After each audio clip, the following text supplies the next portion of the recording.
নমস্কার বন্ধুরা, আরও একটা নতুন রেসিপির ভিডিওতে আপনাদের সবাইকে স্বাগত। আজকে কোনো রান্নার রেসিপি নিয়ে আসিনি, আজকে রেসিপি নিয়ে এসেছি একটা মশলার, মাছের ঝোল মশলা।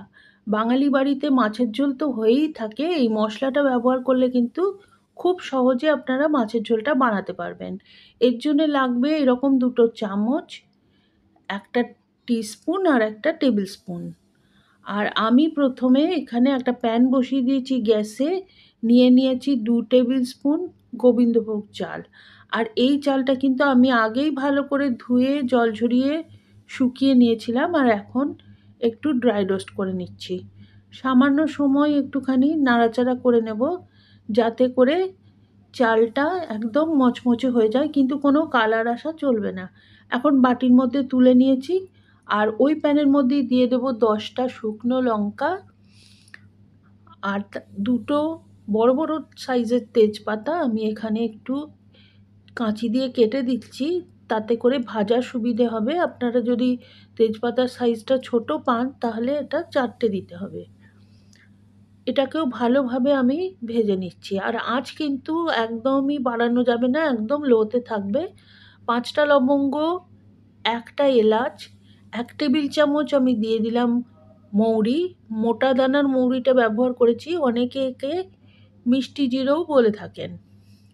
দিয়ে দিলাম 4 টেবিল চামচ জিরা, আর দিয়ে দেব 2 টেবিল চামচ ধনে। এগুলো কনস্ট্যান্ট নাড়াচাড়া করে যেতে হবে, কোনো মশলা যেন খুব বেশি পুড়ে যায় না বা ভাজা না হয়ে যায়। একদম ইউনিফর্মলি সবটা সমানভাবে ভাজা হবে। 2 টেবিল চামচ ধনে দিয়ে আবারও নাড়াচাড়া করে নিচ্ছি। আর দিয়ে দিলাম 1 টেবিল চামচ এখানে গোলমরিচ, হাফ চামচের থেকেও কম মেথি দানা, আর 1 চা চামচ দিয়েছি শাহজিরা। শাহজিরাটা একদম শেষেই দিতে হবে, কেননা এটা ভীষণ সরু সরু হয়, খুব সহজে ভাজা হয়ে যাবে, সেজন্য এটাকে একদম শেষকালে দিলাম। নাড়াচাড়া করে নিয়েছি, আর এখন দিয়ে দিয়েছি 1 চা চামচ লবণ। এটাকে দিয়ে ভালো করে মিশিয়ে নিয়ে আমি কিন্তু গ্যাসটা অফ করে দেব, কেননা এখন প্যানটা ভীষণই গরম আছে।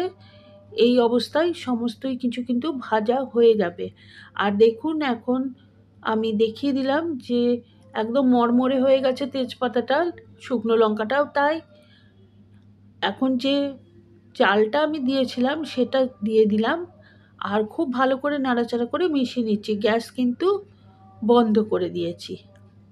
ভালো করে নাড়াচাড়া করে মিশিয়ে নিয়ে আমি এই সমস্ত মশলা একটা থালার মধ্যে তুলে নেব, কেননা এই প্যানের মধ্যে বেশিক্ষণ থাকলে কিন্তু প্যানের গরমে মশলাগুলো বেশি ভাজা হয়ে যাবে।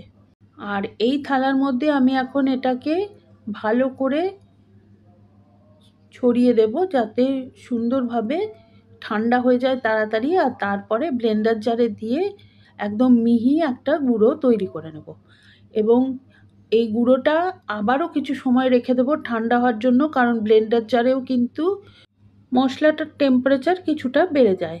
ঠান্ডা হয়ে যাওয়ার পরে একটা কাঁচের এয়ারটাইট কন্টেনারে আমি ভরে রাখছি, আর নর্মাল রুম টেম্পারেচারেই মশলাটা রাখা যাবে, এবং 3 মাস পর্যন্ত মশলাটা ভালো থাকবে। আপনারা একবার এইভাবে মশলাটা বানিয়ে নিয়ে মাছের ঝোল রান্না করে দেখতে পারবেন, আর কোনো কিছুই লাগবে না, শুধুমাত্র এই মশলা দিয়ে মাছের ঝোলটা অসাধারণ টেস্টি হয়ে যায়। অবশ্যই কমেন্ট করে জানাবেন কেমন লাগলো, আর রেসিপিটা ভালো লাগলে please like, share and subscribe.